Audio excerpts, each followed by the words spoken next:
ಜಿಲ್ಲೆಯಲ್ಲಿ ಈಗಾಗಲೇ ರೈತರು ರಾಗಿಯನ್ನು ಕೂಡ ಬೆಳೆದಿರ್ತಕ್ಕಂಥದ್ದು. ಆದರೆ ಆ ರಾಗಿಯನ್ನು ಮಾರಾಟ ಮಾಡೋದಕ್ಕೆ ಹರಸಾಹಸವನ್ನು ಪಡುವಂಥ ಸ್ಥಿತಿ ತುಮಕೂರು ಜಿಲ್ಲೆಯಲ್ಲಿ ನಿರ್ಮಾಣವಾಗಿರತಕ್ಕಂಥದ್ದು. ಏಕೆ ಅಂತ ಹೇಳಿದ್ರೆ ತುಮಕೂರು ಜಿಲ್ಲೆಯಲ್ಲಿ ರಾಗಿ ಖರೀದಿ ಕೇಂದ್ರಗಳನ್ನು ತೆರೆಯಲು ಈಗ ಜಿಲ್ಲಾಡಳಿತ ಮೀನಾಮೇಷವನ್ನು ಕೂಡ ಹೇಳುತ್ತಾ ಇರತಕ್ಕಂಥದ್ದು. ಅಂದರೆ ಇದೇ ಒಂದು ತಿಂಗಳಲ್ಲಿ ರಾಗಿ ಖರೀದಿ ಕೇಂದ್ರವನ್ನು ಕೂಡ ತೆರೆಯಬೇಕಾಯಿತು. ಆದರೆ ತೆಗೆದೇ ಒಂದು ಮೀನಾಮೇಷನ್ನು ಕೂಡ ಹೇಳ್ತಾ ಇರ್ತಕ್ಕಂಥ ದೃಶ್ಯಗಳು ಗಮನಿಸ್ಬೋದು. ನಾನಿವಾಗ ತುಮಕೂರು ತಾಲೂಕಿನ ರಾಗಿ ಖರೀದಿ ಕೇಂದ್ರ ಏನಿದೆ ಅಲ್ಲಿ ಇರುವಂಥದ್ದು. ಇದುವರೆಗೂ ಕೂಡ ರಾಗಿ ಖರೀದಿ ಕೇಂದ್ರವನ್ನು ಕೂಡ ತೆರೆದಿಲ್ಲ. ಒಂದು ಕಡೆ ರಾಗಿ ಬೆಳೆದಂಥ ರೈತರು ಒಂದು ರಾಗಿಯನ್ನು ಮಾರಾಟ ಮಾಡೋದಕ್ಕೆ ಹರಸಾಹಸವನ್ನು ಕೂಡ ಪಡುವಂಥ ಸ್ಥಿತಿ ಕೂಡ ನಿರ್ಮಾಣ ಆಗಿರ್ತಕ್ಕಂಥ ದೃಶ್ಯಗಳು ಗಮನಿಸ್ಬೋದು.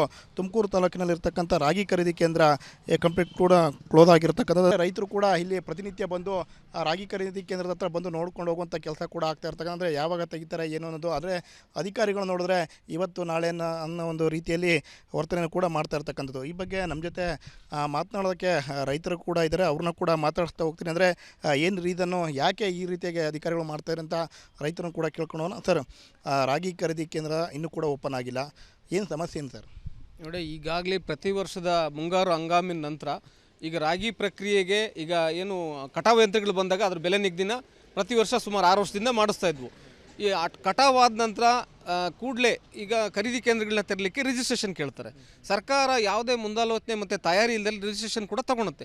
ರಿಜಿಸ್ಟ್ರೇಷನ್ ತೊಗೊಂಡಾದ್ಮೇಲೆ ಅವರು ಪ್ರಕ್ರಿಯೆಗೋಸ್ಕರ ಬೇಕಾಗಿರೋಂಥ ಚೀಲಗಳನ್ನು ವ್ಯವಸ್ಥೆ ಮಾಡ್ಕೋಬೇಕು. ಕಳೆದ ವರ್ಷ ನೋಡಿ ಮಾರ್ಚ್ ತಿಂಗಳಲ್ಲಿ ಆರಂಭಿಸಿದ್ದಾರೆ ಇವರು. ಈಗ ಈ ವರ್ಷ ಜನವರಿ 6ಕ್ಕೆ ಶುರುವಾಗುತ್ತೆ ಅಂತ ಹೇಳಿದಂಥವ್ರು ಸುಮ್ಮನೆ ಮೇಲ್ನೋಟಕ್ಕೆ ತೇಪೆ ಸಾರ ಅಂತ ಕೆಲಸ ಮಾಡಿ ಜಿಲ್ಲಾಡಳಿತ ಪ್ರಶ್ನೆ ಮಾಡ್ತಾ ಇದ್ದೀವಿ. ಮತ್ತು ರಾಜ್ಯ ಸರ್ಕಾರದಲ್ಲಿ ಏನು ಖರೀದಿ ಪ್ರಕ್ರಿಯೆಗೋಸ್ಕರ ಇರೋಂಥ ಆಹಾರ ಮತ್ತು ನಾಗರಿಕ ಪೂರೈಕೆ ಸೆಕ್ಷನಲ್ಲಿ ಎಲ್ಲ ದವಸಗಳನ್ನ ಬೆಳೆಯೋಂಥ ಮುಂಚಿತವಾಗಿ ಸರ್ಕಾರ ಕೂಡ ಈ ಬೇಕಾಗಿರೋಂಥ ಚೀಲದನ್ನ ಸಾಕಷ್ಟು ದಾಸ್ತಾನು ಇಟ್ಕೋಬೇಕು. ಖರೀದಿ ಕೇಂದ್ರಕ್ಕೆ ಈಗ ನೋಂದಣಿಗೆ ಅಂತ ರಿಜಿಸ್ಟ್ರೇಷನ್ ಆದಮೇಲೆ ಪ್ರತಿದಿನ ರೈತರು ಏನಾಗುತ್ತೆ, ಸಾಲದ ಕಿರುಕುಳದಲ್ಲಿರ್ತಾರೆ. ಸಾಲದ ಕಿರುಕುಳಕ್ಕೋಸ್ಕರ ಈಗ ಬಡ್ಡಿ ಅಥವಾ ಅಸಲು ತೀರಿಸೋದಕ್ಕೆ ಮನೆ ಮುಂದೆ ಸಾಲಗಾರ ಕಿರುಕುಳ ಇರುತ್ತೆ. ಈ ಕೂಡಲೇ ಅವರು ತೆರಲಿಲ್ಲ ಅಂತಂದರೆ ಈಗಾಗಲೇ ಒತ್ತಾಯ ಮಾಡಿದ್ದೀವಿ. 1 ತಿಂಗಳಿಂದ ಪತ್ರ ಇಟ್ಟಿದ್ದೀವಿ ಮಾನ್ಯ ಜಿಲ್ಲಾಧಿಕಾರಿಗಳಿಗೆ. ಯಾಕೆಂದರೆ ಖರೀದಿ ಪ್ರಕ್ರಿಯೆಯಲ್ಲಿ ರೈತರು ಯಾವುದೆಲ್ಲ ತೊಂದರೆ ಸಿಲುಕ್ತಾರೆ ಅನ್ನೋ ಕಾರಣಕ್ಕೆ ರಿಜಿಸ್ಟ್ರೇಷನ್ ಆದಮೇಲೆ ಖರೀದಿಗೋಸ್ಕರ ಅವರು ಚೀಲ ಖರೀದಿ ಮಾಡಬೇಕಾಯಿತು.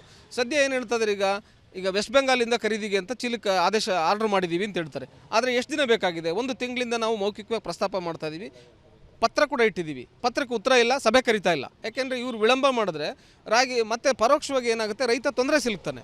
ಈ ಆಹಾರ ಭದ್ರತೆಗೆ ಒದಗಿಸೋಂಥ ರೈತನ್ನ ಇವರು ನಿರ್ಲಕ್ಷ್ಯ ಮಾಡಿ ಖರೀದಿ ಪ್ರಕ್ರಿಯೆಗಳಿಗೆ ಹಣ ಮೀಸಲಿಟ್ಟು ಸರ್ಕಾರ ಖರೀದಿ ಮಾಡಲಿ.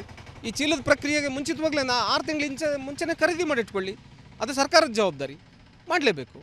ಈ ಕೂಡಲೇ ರಾಜ್ಯ ಸರ್ಕಾರ ಈ ಕುರಿತು ಖರೀದಿ ಕೇಂದ್ರ ವಿಳಂಬ ಆಗಿರೋದ್ರಿಂದ ಆದಷ್ಟು ಬೇಗ ತೆಗಿಬೇಕು ಅಂತ ನಾವು ಕೇಳ್ಕೊತೀವಿ. ಅಂದರೆ ಏನು ಚೀಲಗಳಿಲ್ಲ ಅಂತಲ್ಲ, ಏನು ಸರ್ ಅಂತ ನೋಡಿ, ಈಗ ಮೇಲ್ನೋಟಕ್ಕೆ ಬೇರೆ ಬೇರೆ ಜಿಲ್ಲೆಗಳಲ್ಲಿ ಬೇರೆ ಬೇರೆ ಥರ ನ್ಯೂಸ್ನ ಮಾಡಿಸ್ತಾ ಇದ್ದಾರೆ, ಸುದ್ದಿ ಮಾಡಿಸ್ತಾ ಇದ್ದಾರೆ. ವಿಷಯ ಏನು ಅಂತಂದರೆ, ನಿನ್ನೆ ನಾನು ನೋಡಿದೆ ರಾಮನಗರದಲ್ಲಿ ಖರೀದಿ ಶುರುವಾಗ್ಬಿಡುತ್ತೆ, 15 ದಿನ ವಿಳಂಬ ಆಗುತ್ತೆ ಅಂದೆ. 15 ದಿನ ಅಂದರೆ ಆಲ್ರೆಡಿ 1.5 ತಿಂಗಳು ಕಳೆದಿದೆ. ಈಗ ಮೇಲ್ನೋಟಕ್ಕೆ ಏನಾಗುತ್ತೆ, ತೇಪೆ ಸಾರ ಕೆಲಸ ಅಷ್ಟೇ. ಅದು ಖರೀದಿ ಪ್ರಕ್ರಿಯೆಗೋಸ್ಕರ ಚೀಲಗಳ ದಾಸ್ತಾನು ಇಟ್ಕೊಂಡು ಇವರು ರಿಜಿಸ್ಟ್ರೇಷನ್ ಮಾಡ್ಕೋಬೇಕು. ಅದು ಸರ್ಕಾರದ ಜವಾಬ್ದಾರಿ, ತಾವು ಮಾಡಲೇಬೇಕು. ಆದಷ್ಟು ಬೇಗ ತೆರೀಲಿ. ಈಗ ಮತ್ತೊಬ್ಬರು ರೈತರು ಕೂಡ ಇದ್ದಾರೆ, ಅವ್ರನ್ನ ಕೂಡ ಮಾತಾಡ್ತಾ ಹೋಗ್ತೀನಿ. ಸರ್, ನೀವು ಕೂಡ ರೈತರು, ಎಷ್ಟು ರಾಗಿನ ಬೆಳೆದಿರಿ ಸರ್ ನೀವು? ನಾವು ಒಂದು 16 ಕ್ವಿಂಟಲ್ ಬೆಳೆದಿದ್ದೀವಿ ಸ್ವಾಮಿ. ಏನು ಈಗ ಮಾರಾಟ ಮಾಡೋಕ್ಕಾಗ್ತಾಯಿಲ್ವಾ? ಮಾರಾಟ ಮಾಡೋಕ್ಕಾಗ್ತಾಯಿಲ್ಲ. ಅದೇ ಈಗ ತೆಗಿತೀವಿ ಅಂತ ಹೇಳಿದರು, ಅದು ತೆಗ್ದಿಲ್ಲ ಅವರು. ಈಗ ನಾವು ಈಗ ಸಾಲಗಳು ತಗೊಂಡು ಬಿತ್ತನೆ ಮಾಡಿರ್ತೀವಿ, ಅವ್ರಿಗೆ ಕೊಡಬೇಕಾಗುತ್ತೆ.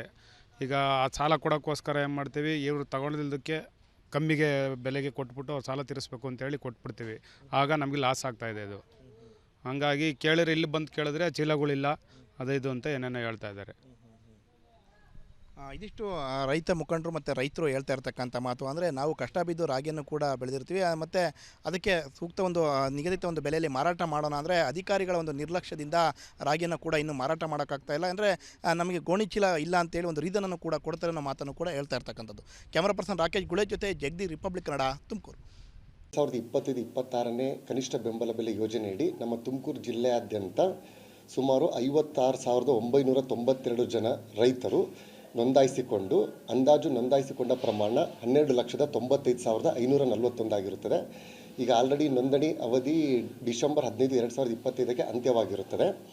ಇವಾಗ ನಾವು ಖರೀದಿ ಪ್ರಕ್ರಿಯೆಯನ್ನು ಸದ್ಯದಲ್ಲೇ ಪ್ರಾರಂಭಗೊಳಿಸ್ತೀವಿ. ಸೊ ಇವಾಗ ನಮಗೆ ಏನು ಹೊಸ ಗೋಣಿ ಚೀಲದಲ್ಲಿ ನಾವು ರಾಗಿನ ಶೇಖರಣೆ ಮಾಡಿಬಿಟ್ಟು ಇರೋದು ಸರ್ಕಾರದ ಆದೇಶ ಇರುತ್ತೆ.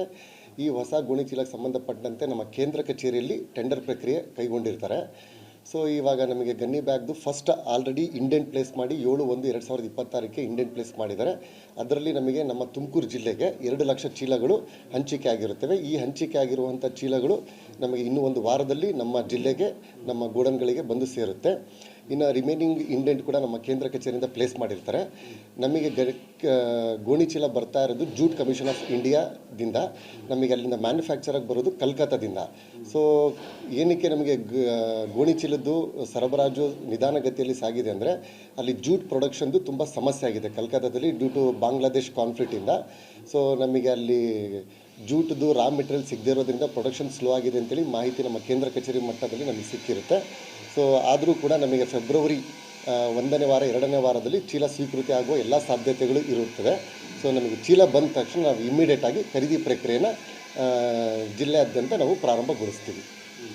ಈಗ ವಿಳಂಬ ಆಗ್ತಾ ಇರೋದು ಏನಕ್ಕೆ? ಗೋಣಿ ಚೀಲ ಇಲ್ಲ ಅನ್ನೋ ಕಾರಣ ವಿಳಂಬ ರಾಗಿ ಖರೀದಿ ನಾವು ಸ್ಟಾರ್ಟ್ ಮಾಡೋದಕ್ಕೆ ಗೋಣಿ ಚೀಲಗಳು ಸ್ವಲ್ಪ ಪ್ರಮಾಣದಲ್ಲಿ ನಮ್ಮ ಹತ್ರ ಇದ್ದಾವೆ. ಸೊ ನಾವು ಮತ್ತೆ ಸ್ಟಾರ್ಟ್ ಮಾಡಿ ಸ್ಟಾಪ್ ಮಾಡಿದ್ರೆ ಅದು ತುಂಬ ದೊಡ್ಡ ರೈತರಿಗೆ ಸಮಸ್ಯೆ ಆಗೋದ್ರಿಂದ ನಮಗೆ ಚೀಲ ಕಲ್ಕತ್ತಾದಿಂದ ಬರ್ತಾ ಇದೆ. ಸೊ ಕಲ್ಕತ್ತಾದಲ್ಲಿ ಸಮಸ್ಯೆ ಏನಾಗಿದೆ ಅಂದರೆ, ಅಲ್ಲಿ ಜೂಟ್ ಏನು ನಾವು ಮ್ಯಾನುಫ್ಯಾಕ್ಚರ್ ಮಾಡ್ತೀವಿ, ಆ ಜೂಟ್ ಮ್ಯಾನುಫ್ಯಾಕ್ಚರ್ದು ಪ್ರೊಡಕ್ಷನ್ನಲ್ಲಿ ಸಪ್ಲೈ ಇಲ್ಲದೆ ಇರೋದ್ರಿಂದ ಚೀಲಗಳು ಅಲ್ಲಿ ಮ್ಯಾನುಫ್ಯಾಕ್ಚರ್ ಆಗಿ ತಡವಾಗಿ ನಮಗೆ ಸ್ವೀಕೃತ ಆಗ್ತಾ ಇದೆ ಅಂತ ಇದೆ. ಸೊ ನಮಗೆ ಫೆಬ್ರವರಿ ಫಸ್ಟ್ ವೀಕ್ ಸೆಕೆಂಡ್ ವೀಕಲ್ಲಿ ರಿಸೀವ್ಡ್ ಆದ ತಕ್ಷಣ ನಾವು ಇಮಿಡಿಯೇಟಾಗಿ ಸ್ಟಾರ್ಟ್ ಮಾಡ್ತೀವಿ. ನಮಗೆ ತುಮಕೂರು ಜಿಲ್ಲೆಗೆ ನಮಗೆ ಸುಮಾರು 25 ಲಕ್ಷ ಚೀಲ ಬೇಕಾಗುತ್ತೆ. ಸೊ ಆ 25 ಲಕ್ಷ ಚೀಲದಲ್ಲಿ ನಮ್ಮಲ್ಲೂ ಸ್ವಲ್ಪ ಪ್ರಮಾಣದಲ್ಲಿ ಲಾಸ್ಟ್ ಇಯರ್ದು ಗೋಣಿ ಚೀಲಗಳ ಅಂತಿಮ ಶುಲ್ಕ ಉಳಿದಿದೆ. ಈಗ ನಮಗೆ ಇನ್ನೂ ಈ ಮುಂದಿನ ವಾರದಲ್ಲಿ 2 ಲಕ್ಷ ಹಂಚಿಕೆ ಆಗಿರೋ ಚೀಲ ಕೂಡ ನಮಗೆ ಬಂದು ಆಲ್ರೆಡಿ ಬೇರೆ ಜಿಲ್ಲೆಗೆ ಸ್ವೀಕೃತಿ ಆಗಿದೆ, ನಮ್ಮ ಜಿಲ್ಲೆಗೂ ಕೂಡ ಬರುತ್ತೆ. ರಿಮೈನಿಂಗ್ ಏನು ಎಂಟೈರ್ ನಮ್ಮ ಬೇಕಾಗಿರುವಂಥ ಚೀಲದ್ದು ಕಂಪ್ಲೀಟ್ ಇಂಡೆಂಟ ಪ್ಲೇಸ್ ಮಾಡಿದ್ದಾರೆ. ಸೊ ಕಲ್ಕತ್ತಾದಲ್ಲಿ ಪ್ರೊಡಕ್ಷನ್ ಆಗಿಬಿಟ್ಟು ನಮಗೆ ಸದ್ಯದಲ್ಲೇ ಚೀಲಗಳು ಸ್ವೀಕೃತಿ ಆಗುವ ಸಾಧ್ಯತೆ ಇದೆ.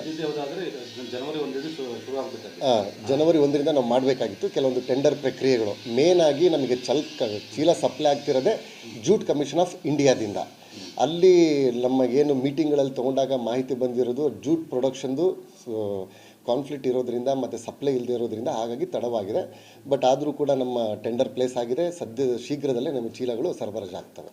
ಸರ್ ಜಗದೀಶ್ ಅವರ KFC MD ಅವರ, ನಾನು ಬಸವರಾಜ್ ಅಂತ ಮಾತಾಡ್ತಾ ಇರೋದು ರೈತ ಸಂಘದಿಂದ. ಸರ್ ಈಗ ರಾಗಿ ಖರೀದಿ ಕೇಂದ್ರ ನವೆಂಬರ್ ಮಾಸದಲ್ಲಿ ಹಾರ್ವೆಸ್ಟ್ ಮುಗಿದೋಗಿದೆ ನೋಡಿ. ಏನು ಜನವರಿ 6ರಿಂದ ಖರೀದಿ ಶುರು ಮಾಡ್ತಾರೆ ಅನ್ನೋದು ರಿಜಿಸ್ಟ್ರೇಷನ್ ಆದಮೇಲೆ ಮಾಹಿತಿ ಇತ್ತು. ಆ ನಂತರ ಈಗ ಏನಾಗುತ್ತೆ, ಖರೀದಿ ಕೇಂದ್ರ 25 ಜನವರಿಗೆ ಅಂತ ದಿನಾಂಕ ಹಾಕಿದ್ದಾರೆ. ನಾನು ತುಮಕೂರಿಂದ ಖರೀದಿ ಕೇಂದ್ರದ ದಿನಾಂಕ 25 ಜನವರಿ ಅಂತ ಹಾಕಿದ್ದಾರೆ. ಈಗ ಆಲ್ರೆಡಿ ಫೆಬ್ರವರಿ ಮಾಸದಲ್ಲಿ 3ನೇ ವಾರದಲ್ಲಿದ್ದೀವಿ. ಸರ್ ಈಗ ಆಲ್ರೆಡಿ ಈಗ ಜನವರಿ ಮಾಸದಲ್ಲಿ 3ನೇ ವಾರದಲ್ಲಿದ್ದೀವಿ. 6ನೇ ತಾರೀಕು ಅಷ್ಟೊತ್ತಿಗೆ ಜನವರಿಲಿ ಖರೀದಿ ಆಗ್ಬೋದು ಅಂತ ಹೇಳಿದ್ರು. ನವಂಬರ್ಲಿ ರಾಗಿ ಎಲ್ಲ ಹಾರ್ವೆಸ್ಟ್ ಆಗಿದೆ. ಬಟ್ ಖರೀದಿ ಪ್ರಕ್ರಿಯೆ ಕೇಳಿದ್ರೆ ಚೀಲದ ಕೊರತೆ ಇದೆ, ವಿಳಂಬ ಆಗ್ತಾ ಇದೆ ಅನ್ನೋ ಮಾಹಿತಿ ಬಂತು. ನಿನ್ನೆ ಕೂಡ ಇಲ್ಲಿ ರಾಮನಗರದಲ್ಲೇನೋ ಸ್ವಲ್ಪ ತಡವಾಗಿ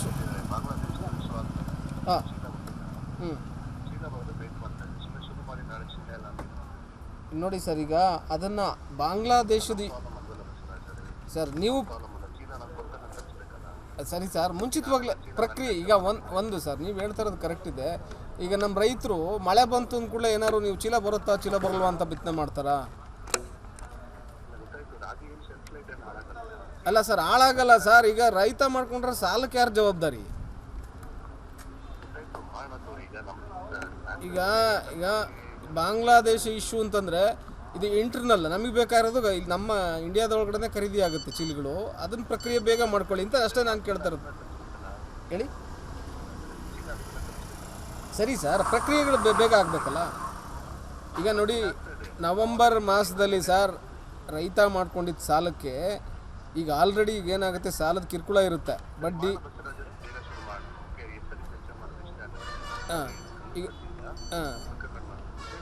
ಈಗ ಚೀಲದ ದಾಸ್ತಾನು ಎಷ್ಟಿರ್ಬೋದು ಸರ್? ಎಷ್ಟು ಕೊರತೆ ಆಗ ಕಾರಣ? ಇನ್ನೂ ಎಷ್ಟು ಬೇಕಾ?